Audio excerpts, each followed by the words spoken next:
Today I'm joined by Julie Richard. She and her husband Mac are pastors of Lake Hills Church in Austin, Texas.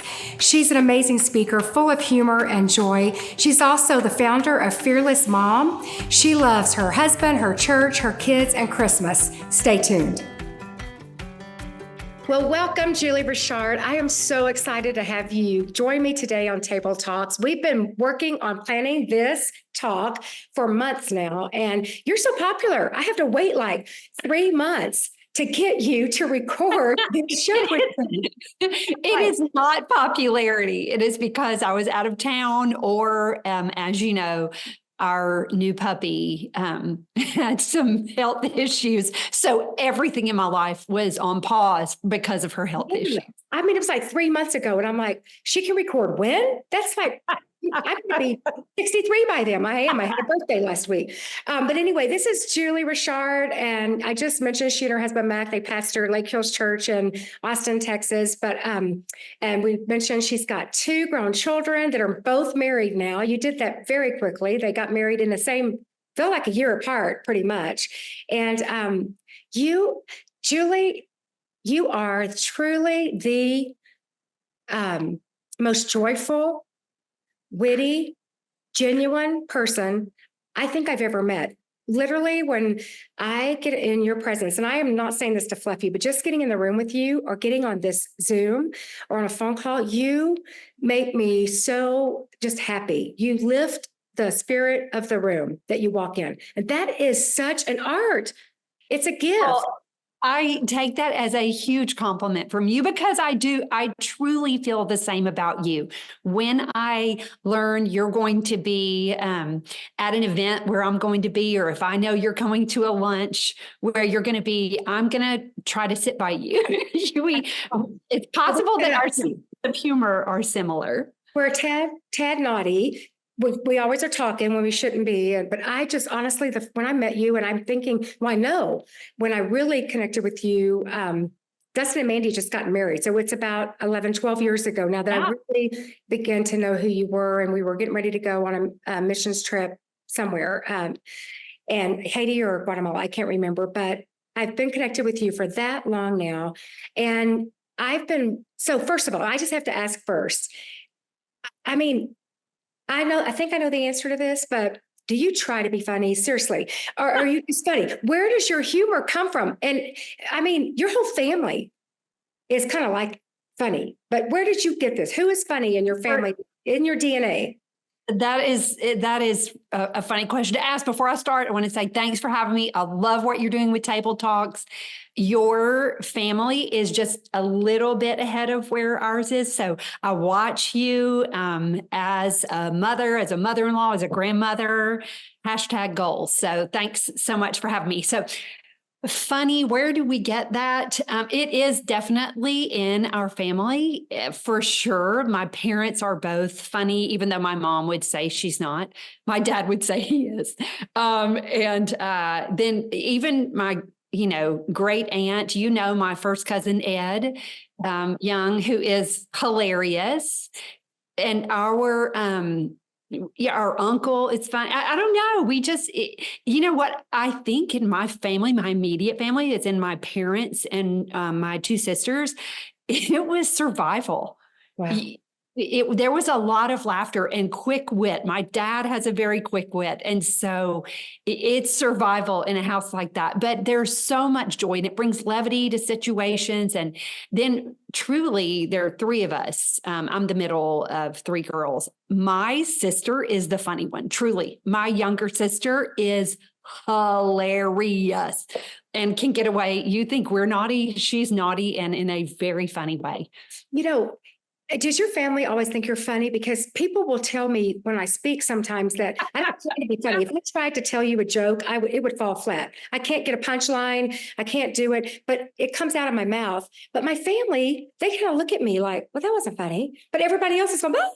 My family's like, oh, please. I mean, okay, so when Joe went off to college, so we had been empty nesters for just a short time, and Emily was home for, a holiday, a vacation, a long weekend or something.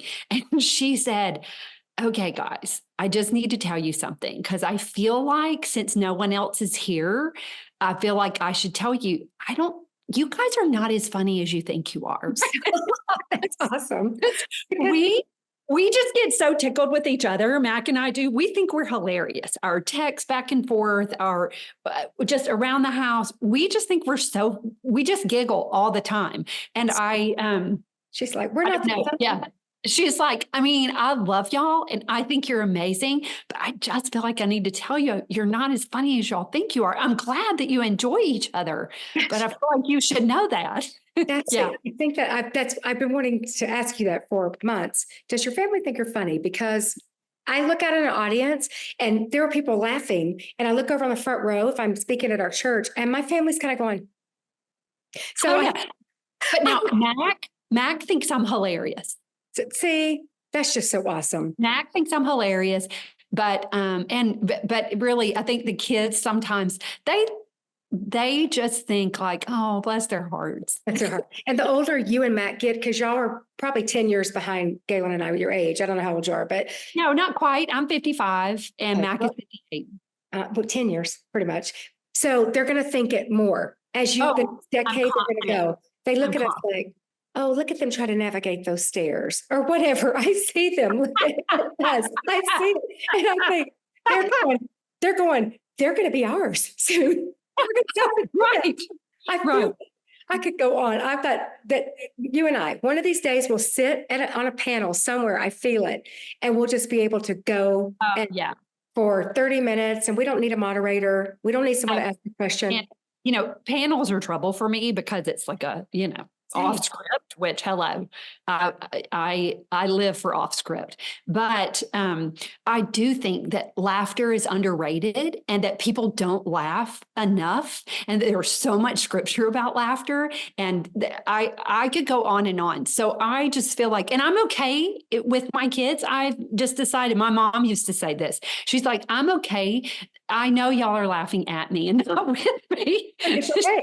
And that's okay because y'all are laughing. So podcast today, honestly, because of everything you just said, you just set this up perfectly because I know this about you. In the over a decade I've known you, that your family laughs a lot. I've been in a just lunch with your son, Joe. I've been at other things, and I know that I know what your family is because I hear your kids talk about it too, and your daughter's ministry she does now. But all that to say, you prioritize joy and laughter and lightheartedness in your home. I mean, I know that it's a choice and you guys have fine-tuned that. It is a skill, I do believe, you have to work at it. I do think so. Because my nature, honestly, by nature, I don't like rules for me. I like them for everyone else.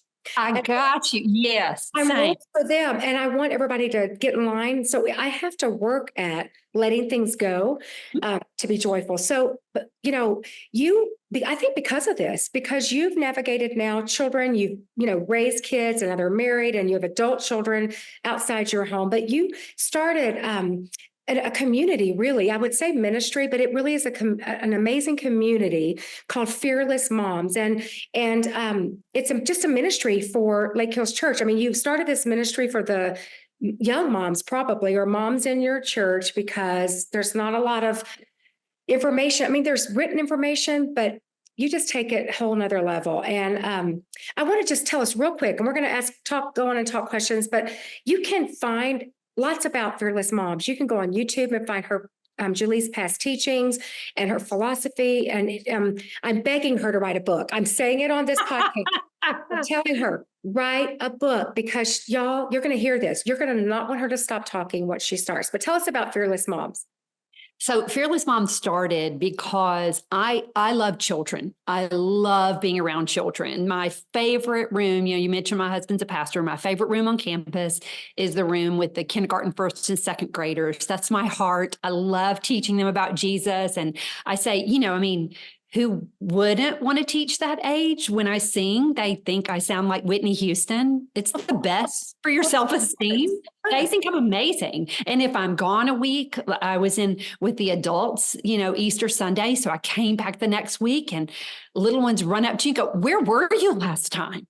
They just love you so much. So I love children. That's my real heart and my training, special education, and my experience in the workplace. But I realized if I really want to impact kids' lives, I can go through the moms, because they're the ones who really set the stage and have such a tremendous impact on a child's, emotional health, physical health, all of it. The mom really sets the stage. Dad does too, but we felt like we had a real opportunity to reach moms in our area. And so when I started recording, and I love to study, I'm not a specialist. I am not an expert. I'm an analyst. I'm fascinated by family. And so I study and read, and I look at trends that are in schools and in communities. And then I look and see if I can find any research on that trend, anything to explain the trend.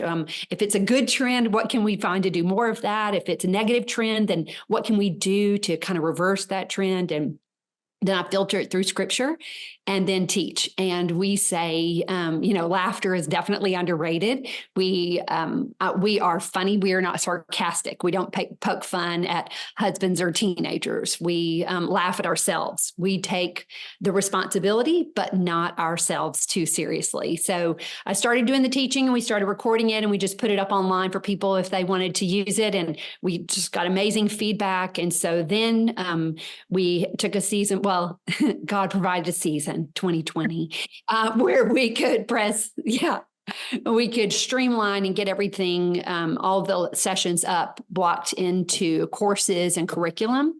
So if you want to find out anything more about Fearless Mom, or, check out any of our resources, you can go to fearlessmom.com. And then our Instagram, you can get to all of it, the podcast and the e-courses and curriculum.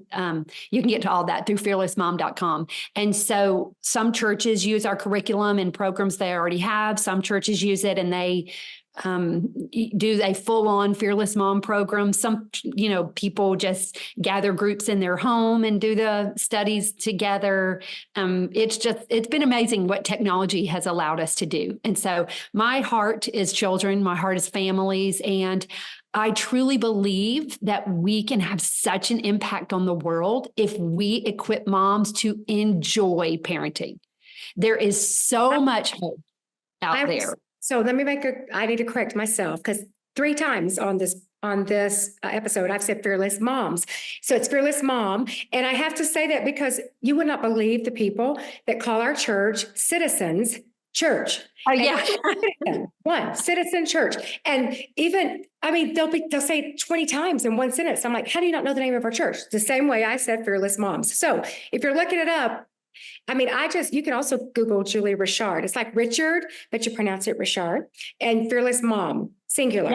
Yeah. Fearlessmom.com. But probably if you looked up Fearless Moms, I actually don't know what would come up, but probably, it would pop up. But when we're addressing a group, we'll say we have a group of Fearless Moms, See, it's not me. It's not you. I'm sure I heard that on the episode I watched. You probably did. I've also heard you speak in large breakout sessions at conferences I've been to, several. And I just sit mesmerized really because of the information that you have, absorbed in your brain blows me away that you can just rattle it off. So one of the episodes I was listening to, and I was specifically looking for joy and laughter and all that, because you've got episodes on everything. All points of parenting. And I do want to stress of people that are listening, you may not be a parent right now, or you may be past parenting and be a grandparent, or you're just there and one day, you think you might have children or want to have kids. Trust me and us that you would be better served to pay attention now and put things to practice before it happens and get this in your heart and soul. But, with the joy and laughter, one of the episodes, you had talked about statistics about children when there's joy in the home, or having joy in the home, and creating a loving and nurturing environment. And I'm kind of putting you on the spot, but can you just talk a little bit to why is it so important? Because there are people listening thinking, okay, that's fine to have joy and laughter. But when they come in and they're sassy, or they haven't done their homework, or they, lie to me.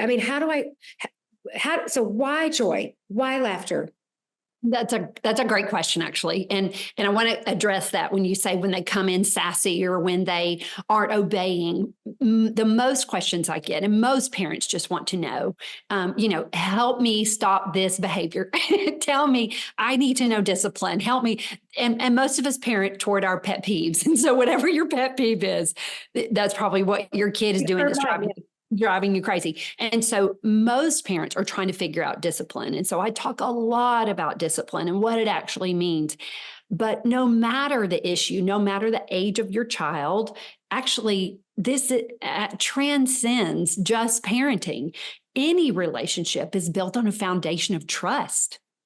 And so laughter and joy together builds trust. But if you are talking about parenting and you are wanting to discipline, but that's our job, train up a child in the way he should go. And when he's old, he won't depart from it. We embrace the responsibility of teaching and training, directing and correcting. All of that is done on a foundation of trust. All of it is done based on relationship, because rules without relationship build resentment and rebellion, but rules with relationship build responsibility and respect. And that's what we want to do. So really, I'll have moms go, I'm just not funny, or that's just not who I am. And that's okay. It is actually in our home a lot naturally. Mac is funny. I come from a funny family. So we tend to laugh perhaps a little too much sometimes. We probably need to reel it in. But all kids need play and laughter, and they need order and routine. And odds are you drift toward one or the other. But no matter your drift, we have to acknowledge kids need both. And adults need both. We all need play and laughter and order and routine. And so acknowledge your drift and say, okay, but I know I need both. So which one do I want to work on? We're always growing. We should always be growing and learning how to better ourselves, how to better, whatever our responsibilities are. But laughter and joy is huge in building trust with our kids and in just creating a home where our kids walk in and take a deep breath. I'm home, I'm safe, and I like it here. And that's what we want. I want them to get off the bus and think, I'm home, I'm safe, I like it here. When they go off to college, I want them to come in. They're not maybe dropping their backpack off the bus anymore, but they're dropping their duffel bag. I'm home, I'm safe, I like it here. And then ideally, they come in with grandchildren and they drop the diaper bag and say, I'm home, I'm safe, I like it here.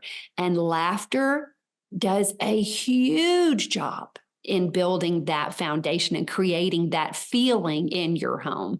And so we are big believers. And the statistics show that even parents feel like they are more effective in their parenting if there has been laughter in the home. We know that playing games, parents feel, I think in particularly men, feel like, okay, I did something now to contribute to the parenting. I've done a good job parenting. We want to feel like what we're doing is working. And so when you are playing a game together, you tend to, whether you realize or not, think, okay, I can do this. I'm doing this parenting thing. And so games are really important, and they provide so much opportunity for laughter. And then we model for our kids, how to laugh at ourselves. That's so important. But just the physical and emotional, benefits of laughter, it literally improves your heart health. There are all kinds of things. And studies show that it improves brain health. And if your kid is, struggling with academics, are you building in some laughter before they do their homework? Research shows that they actually can think academically better after a period of laughter. And so they're all kind of practical reasons we should implement it. But I think if we take a step back, it's pretty much common sense that life is better with a little laughter, but we have to work on it. Yes. Why do you think? Because I'm just thinking of different scenarios, and probably me in my own life. But why do you think that as parents we might have an aversion? So it's really easy, I have found, to laugh with grandchildren. It's like this. Talk about a breath of fresh, because you're not really responsible. You get to do, we have to do some correction because some of our grandchildren are at our house a lot, and they have been over the last, years. But we can do, it's different with them. It's just different. But so if someone's a parent and they have an aversion to, like, if I let my guard down, Yeah. I'm not going to be the captain or the sergeant anymore. If I let my guard down, they're not going to see me as the one in charge. They're going to think they can run over me, because it's counterintuitive, sort of, to Yes, think I that got it. we're going to, and I know how you feel about all this. I've heard you speak, Yeah. but it's not that we're saying, okay, we're all just going to be best buddies. You run a tight ship. I know that. You ran a tight ship. I do. With You my kids and their friends. When Yes, they were home, ran a I tight have, ship. yes, I have, for example, Joe had two close friends in middle school who spent the night here all the time, but they knew the rule was don't ruin my first cup of coffee. And so if you don't straighten the den up, if you don't put dishes away at night, if I come in and there are dishes in the sink or the throw pillows are not the way I like them, I will wake you up because you have now ruined my first cup of coffee. And so they knew, and they knew how the zipper goes on the bottom on the throw pillows, how to karate chop it. They knew all of it, Joe and his friends. And so, yeah, I run a tight ship, but we have enough laughter that balances it out. And so they knew I loved them. I was always laughing with them whenever I could. I was looking for opportunities to laugh together, to build trust, to make them the foods that they like, to have, one of them was an Alabama fan, one was a Duke fan. I don't like Duke or Alabama, but I had a Tervis. I know. Bless your heart. Roll Tide. I had an Alabama Tervis for one of them. I had a Duke Tervis for one of them because I said, I see you. I love you. I want you to know you're welcome here. And so we had built that foundation. We laughed a lot. We played a lot. I recognized them, but I ran a tight ship, and they knew, for the boys and the girls, but really it was mostly the boys. They had to run stop signs if they disobeyed. So I live at the end of a cul-de-sac, and there's a stop sign about 200 yards. And so if you use bad language or if you made a girl feel uncomfortable, there were several things, and I would say stop sign, and they'd have to go run. So yes, I ran a tight ship, but there's so much room for laughter. And so I was looking for opportunities to laugh together, because then the discipline is much more effective. When I say discipline in this context, I mean, a correction with a negative consequence, trying to curtail behavior. And so I think that it's so significant. And I had a lot of rules, and I believe it's our responsibility to direct and correct and train and teach. And so I take that very seriously, but there's a lot of time that we don't take advantage of. The time in the car, we're all together. And so my rule was, we'll do something together. We'll listen to something together. We will, if you, and even other kids at my house, I have a basket for their cell phones. So when they came in my house, they knew they dropped them. Otherwise, we're not connecting. We're not building any sort of relationship. And I would say to my kids' friends, like, oh, do you have your phone in my kitchen? Because this is my space. And when you're in here, I feel like we're together, but I can see that we're really not. So if you want to drop it in the basket, that's fine. If you want to be on your phone, that's fine. I had an area where you could be on your phone. And that way nobody thinks we're not trying to connect with you. I'm not opposed to that. But if you're in here, this is our space to connect. The things you said a few minutes ago, and you said when they walk in your home, you want them to say, I'm home. What is I'm home? I'm safe. I'm home. I'm safe. I like it here. And I'm just, as you're talking, I'm thinking, if truly we could master that, then the correction and the guidance would come a lot easier because they feel safe. They feel safe. I think, like you said, trust, that all is so important, because I know there were times that my sons, we have 3 grown sons now, but when they were middle school and high school, I'm sure there were times they didn't like it here. Because it reminded them that she is going to ask if we've done our homework, and she is going to, see if we break curfew. I'm the one that's going to come down on the rules. And I know there are times they didn't think they liked it here, but because they trusted us as parents and felt safe, they were willing to put themselves in that place to accept.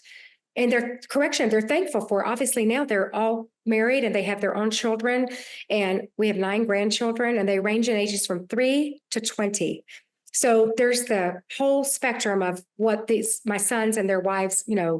work with. But I feel like that's so important. And this one, podcast can't wrap up everything about how to build trust in your home. But I'm saying this is just I want to whet people's appetite to go on and do your curriculum and stuff too, because I mean, I felt I'm not, okay, true confession. I don't like games. I don't like to play games. When we go to people's house and they bring out games, I go, I'm not I think That's Mac. I'm like, this is such a waste of my time, a game. Like, let's talk. But we have tried on our big family vacation when we go to Alabama every year, we have bought games now because the tendency is everybody divide and go in another room after dinner and we don't see anymore. So that's what we love. We just did a family cruise. And that's what we loved about it is we had the same entertainment every night. We all went to the same show. And we all together shared experience. Nobody really bought a cell phone package, so people were not on their phone all the time. It was the most amazing vacation I think we've ever had that we just had. But all that to say, my mind's just going so fast thinking, every little bit of what you're saying it's not just an anecdote. It truly is life-changing. You've just given a wealth in those three things. I'm home, I'm safe, I get here. There's no amount of laughter that's going to make your child go, oh, Mom, I see you have my best interest in mind. I am going to receive this correction and change my behavior immediately. You know what? I'm going to go ahead and ground myself an extra week because that's just not going to happen. But that's okay. That's not our job. Our job is to build a foundation of trust and then layer in correction and consequences. And, discipline is not just addressing the negative. Discipline is also praising the positive. We look for when they're doing what we want them to do. We praise as much as we can. We celebrate, when they are doing well.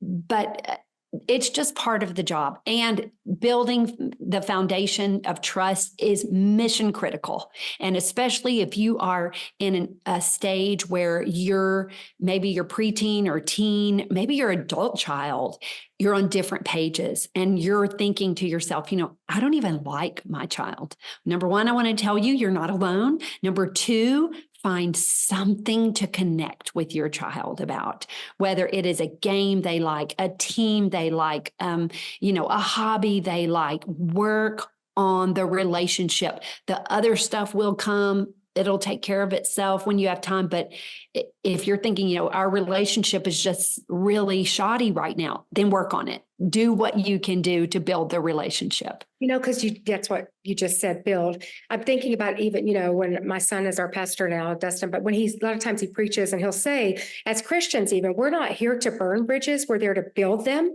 And so that's what we have to remember as parents and grandparents too. If there is a relationship with a child or grandchild or a sibling, one of our own siblings or whatever, we're meant to, as Christians, we're meant to build bridges. And like you said, find the common thing, find something.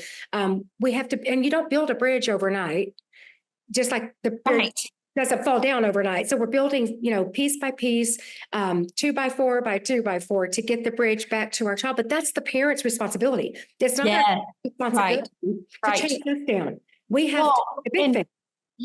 Mac did not come home and go, what I've been thinking all day? I want to play Candyland. I mean, that's not him either. But he knew, okay, this is foundational for what is to come. He saw purpose in it. And so when we played t-ball outside, girls against boys, when it wasn't like that was super fun for Mac or, but he did it because there was purpose in it. And I think particularly as parents, if you are one who does not like games, that's okay. You go, this is foundational. If you can see the purpose in it and the why behind it, then you will find it so worthwhile. And again, it's not going to prevent every, disagreement, but it just is kind of the glue that brings everybody back together. It lightens the mood. Oh, for sure. There's so many things in raising children that can damper a mood. Yes. Yes. I mean, toddlers, elementary, middle school, you want a mood damper, get you a good middle schooler, right? Yeah. They know everything, but they know nothing. And then high school, but they can, and it's not It's just life and changing and growing. So to lighten the mood and to be willing to push through and do that. Which is a great segue. So we both are Christ followers. We're Christians. And so there are a lot of parenting books and podcasts and ideas out there, but a lot of them don't include the thing that we feel is so important, which is the whole aspect of faith, our faith in Christ, that it's the role faith plays. And so if you're following someone, if someone's listening, they're following a parenting guru or marriage or anything, and they're not faith-based, find another one, because there's the whole God and Holy Spirit thing that really can lead and guide and direct us when we really don't feel like we can do it. So how do you feel about the role that faith plays in our parenting? Well, you mentioned earlier that having your grandchildren over, you're able to laugh a lot more. And I think part of that is because as moms, when you were a mom, you felt the weightiness of parenting. We say that when you really consider what motherhood is, the responsibility, the appropriate response is to throw up in your mouth a little bit, and so we say, swallow it, spit it out, and keep going, because it is a lot. It's a pretty big responsibility. And so there's fear. Our verse is, she is clothed with strength and dignity, and she laughs without fear of the future. And she's clothed in leggings and a t-shirt, and she laughs, sometimes she laughs to keep from crying. And so it is overwhelming. That is a natural and normal response to the responsibility. But when we have faith, we can know Romans 8:28, God causes all things to work together for the good of those who believe in him and are called according to his purposes. So I know, number one, I'm going to make mistakes. So I know that God's going to use my mistakes, even my seasons of mistakes, for his glory and my good, for the good of my children. I know that God is going to use my children's mistakes for his glory and for their good. And so it gives me a perspective. So when I am a person of faith, I know, okay, God has called me to this. He chose me to be this child's mom. He will give me what I need. And people who say, like, God's not going to give you more than you can handle, well, that's a sweet sentiment and not accurate. Right. It is definitely beyond what we can do. But again, a person of faith goes, okay, I'm serving the Almighty God, the Creator God. He created me with certain gifts and talents, strengths and weaknesses. Laughter, for instance, maybe you're thinking, well, he didn't give me that gift or that natural ability, or I didn't grow up in a home that's laughter. Okay, but we know he'll give you what you need to do now. Yes. And so if he chose that child, you are exactly the mom that child needs. I've had a mom say to me before, like, I'm not the right kind of mom for my son. And I said, but you are. God chose you. You are exactly the mom that your child needs. So a faith perspective gives you confidence in that. And a faith perspective says, I'm going to make mistakes, but they're not wasted. God will use them. And a faith perspective says, you know what? There is a long-term purpose for what I'm doing now. Yes. And so I think it just changes the way we look at everything. I think it just shifts your perspective when you stand on that foundation. It really does. And because hopefully, as a Christian, I'm listening to the voice of God. I'm listening to the gentle nudging of the Holy Spirit when I'm in a situation or about to have a family meeting with when they were growing up or older, that I really think, okay, I have this plan, but God, I'm going to listen to you. So that if you change our plan or help me to say the right words, because the last thing any of us want in a relationship is to be misunderstood.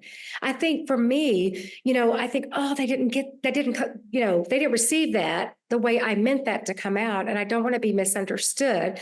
But you said earlier in this podcast that, and you said, and I've listened to you teach, if you mess up as a parent and you totally, missed the mark with, you're in a bad mood or you didn't correct something correctly or you just were, then the good thing is if we do what we should do, what we're taught even in scripture is we would go to our children and say, and you say this so eloquently. So tell us, how do you apologize to your child without thinking you're going to be stepped on? Well, I think forgiveness is so significant. Actually, there's a series, and I can't remember what year I did it or what curriculum it's in, what course, but it's a big deal. And one of them is laughter, and one of them is forgiveness. And so I believe forgiveness is significant, and we have an opportunity to model it for our children when we make a mistake. There's no if when we make a mistake. And so I would go to my child and I would say, I'm sorry that I lost my temper. I'm sorry that I yelled, which is going to be my most common apology. I'm sorry that I yelled at you. It was okay for me to be frustrated, but how I handled it mattered. And so I did not handle it correctly. So that way you're again affirming any feelings okay to feel, but how you handle it matters. And I can control it. We don't ever say in Fearless Mom, like, well, I can't help it. Yes, you can. That's what the Holy Spirit's for. And if you look at the fruit of the Spirit, He will give you what you need. The last one mentioned is self-control. And so it's a pretty significant one. Yes, I've heard you. Okay, so what's wonderful about what you just said to us as parents, it's the same expectation you have for the child. So, because I've heard you tell moms, parents, how to, when a child loses their temper, and I think about, that's probably a story with Emily. I can't remember, but your daughter. The stories you've had, and we've used. I mean, my daughter-in-law Mandy used what you said to her one time in this way when one of her children was, pitching a fit or losing their temper. What you just modeled, what you said a parent should do, that's what you're going to ask of that child to do the same thing. Yes. You've had your children throw a temper tantrum or be mad, ticked off because you didn't do something right, and you would say to them, I can see that you're upset, but how you handle it matters. So let's talk about now in the time, if I have a 3-year-old or a 2-year-old having a tantrum, I'm not going to go into it then. Because at that point, if you want to get into the neuroscience, they're all amygdala. There's no prefrontal cortex of logic or reason and so I'm going to acknowledge it and get them to, the younger they are, just have to remove them for the situation. Then I'll circle back and I'll say, tell me what happened. How were you feeling? Okay, you were upset. It makes sense to me that you were upset. You didn't get the ice cream that you thought you were going to get. I see that. Now, is it okay to yell at mom? It is not. So you'll have consequences. You can't blah, blah, blah. Or maybe the consequence was you didn't get the ice cream. And so now let's talk about how you would handle it next time. And so you could say, take a breath. Mom, I'm upset. I didn't want to leave. Can we stay for 2 more minutes? And so it's just stuff like that, where we acknowledge, we say validate, separate, educate, validate the feeling, separate the feeling from the behavior. Those are 2 different things. You can be angry, you can be frustrated, you can be sad, you can be mad, you can all the feelings. That's okay. Behavior, there's appropriate and inappropriate, and we have to figure that out. so good. Yeah, And then educate on how to handle it. But again, I am going to give some negative consequences or some kind of training, not in every situation. Sometimes I use the wisdom and discernment God's given me that I pray for constantly to say, you know what, I understand that you were upset and we're not going to do that again. Do you understand? Okay. And next time if you do it, then this is what will happen. Let's make sure we're on the same page. Then I try to recognize triggers for my kids.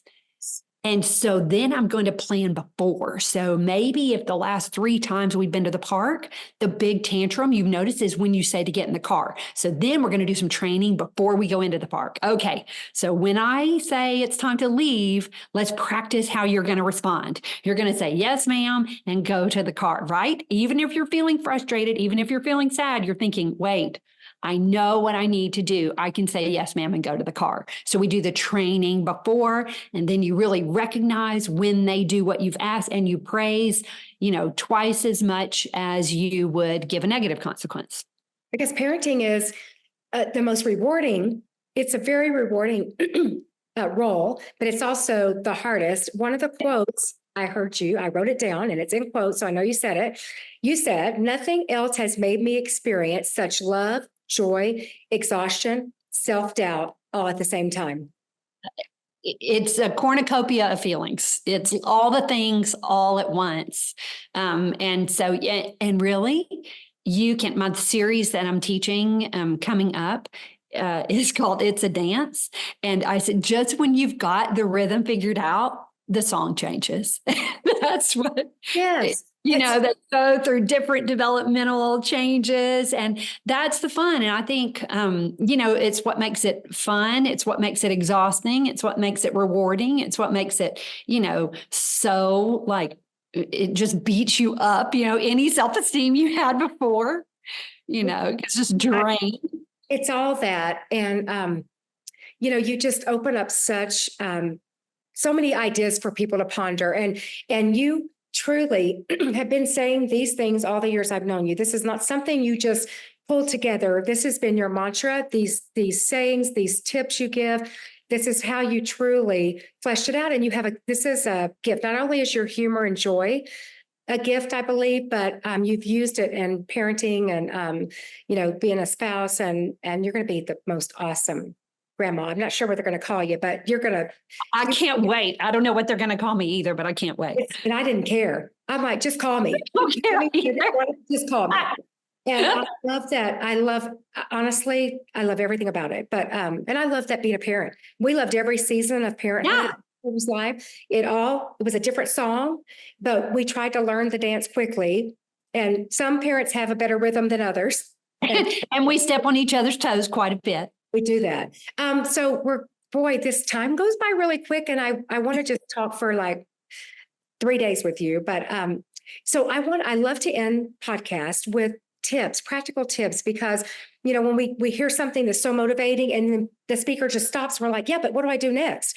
What do I do what should I do? So 3 tips or 2, whatever you have, daily practices that would help people listening, whether they're parents or not parents, but maybe they have children of all ages, they don't have them yet, but practical tips to infuse laughter and joy. I love that. I love it because I believe joy and laughter, you can make an intentional decision. We say all the time in Fearless Mom, we don't want to add to your already long to-do list. We just want to help you be intentional with what you're already doing. So think about already your daily routine and your daily rhythms. We're just going to try to work it into what you're already doing. So if you're a person, you're thinking, well, I've been feeling down lately. We say, check your big 5. Are you eating right? Are you drinking a lot of water? Are you getting enough sleep? Are you moving? And are you praying? And then are you laughing? We add that one in. So eating and drinking go together. So are you eating and drinking right? Are you moving? Are you sleeping enough?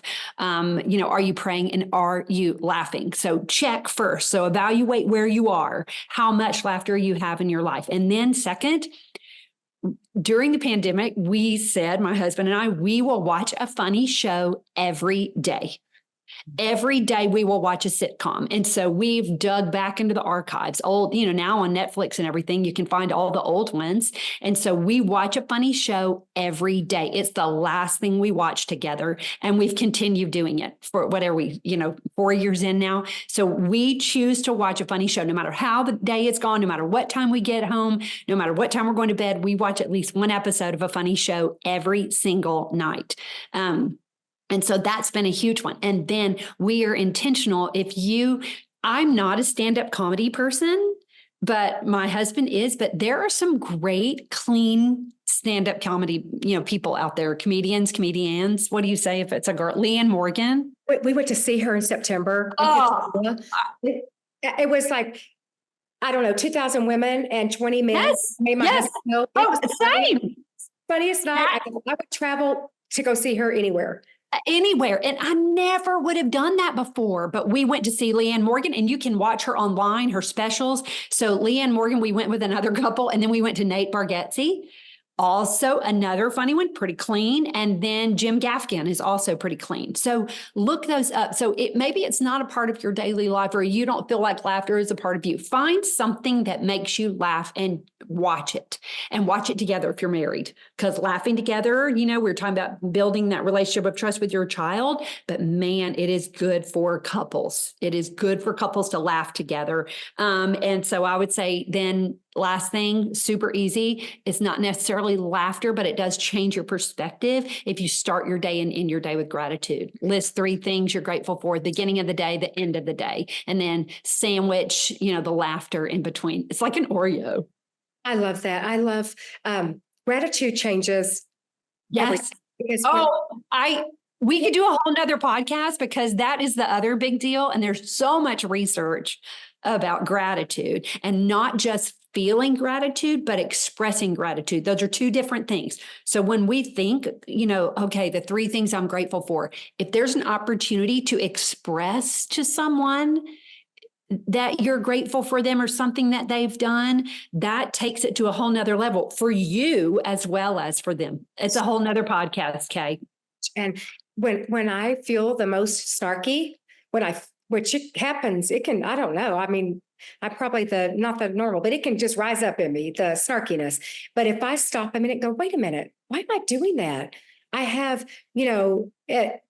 our student ministries last night, I was there because it was a big event, and the last song was Gratitude. That song, I love it so much. And I'm sitting there thinking, if we just were grateful, but the expressing, I'm just so that you're right. It's a whole other podcast to be able to express to someone. And when you think it, act on it. And if you can't, because it send really a text, write a note, it's life-changing to me when someone does that for me. And I really try to do that. But I'm sad that the time is over. But Julie, my goodness, I knew this would be special. I knew it from the second I wrote your name because you've always added so much value to me.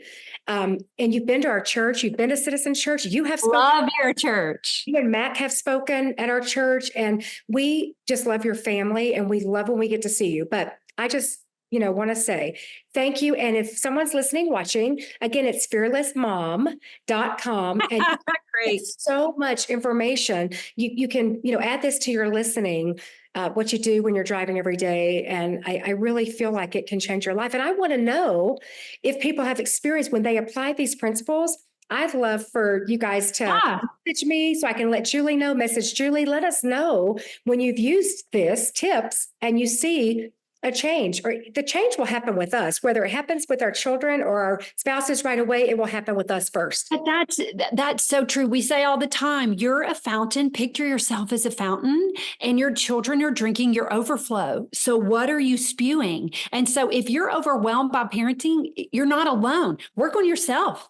I'm going to incorporate laughter into my life, and it will naturally overflow into my kids' lives. So amazing. Julie, thank you for joining me on Table Talks today. And I can't wait to just hear all the amazing outcomes from this. You're so sweet. Thank you so much. Thank you for joining me. Thank you for joining me today on Table Talks. For more content and information about upcoming episodes, please visit my website at kwoodward.com. You can also explore other podcast links and resources there. Until next time.